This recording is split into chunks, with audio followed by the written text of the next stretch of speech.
এটা কি ভয়াবহ একটা সময়।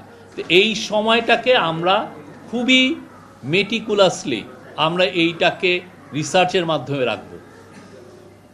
কার কি করেছেন, কে কিভাবে বয়ান তৈরি করছেন, কেউ যেন এটা বয়ান তৈরি করবেন আর আপনার সম্পর্কে লেখা হবে না এটা ভাইবেন না।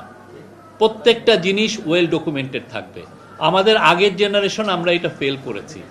আমরা ৭৪-এর ফ্যামিনকে নিয়ে লিখতে আমরা ফেল করেছি। আমরা রক্ষী বাহিনীর যে অত্যাচার সেটা নিয়ে আমরা ফেল করেছি।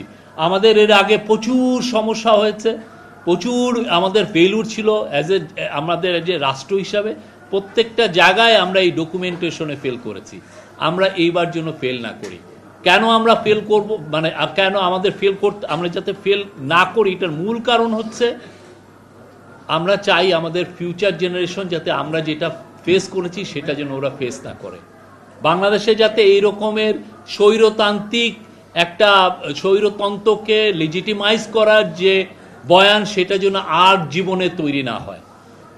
যেই ক্ষমতায় আসুক তার হয়ে যেন কোনো সাংবাদিক দালালি করতে না হয়।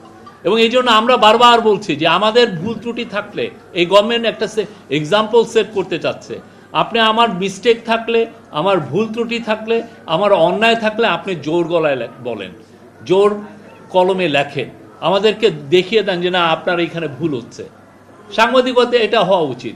কিছুদিন আগে আমি একটা বড় পত্রিকা আমরা দেখলাম যে প্রফেসর ইউনূসকে প্রশংসাসূচক ২-৩টা লেখা লিখছে।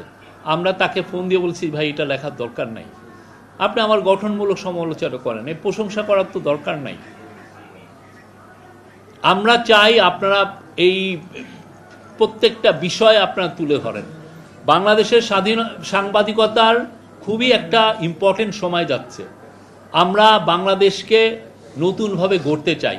সেটার জন্য আমরা যে এই ইন্টারিম গভর্নমেন্টের ২য় অধ্যায় গতকাল শুরু হয়েছে কনসেনসাস কমিশনের মাধ্যমে, আমরা চাচ্ছি পুরো বাংলাদেশের সমস্ত পলিটিক্যাল পার্টি এখানে কন্ট্রিবিউট করুক, বাংলাদেশের সিভিল সোসাইটি এখানে কন্ট্রিবিউট করুক।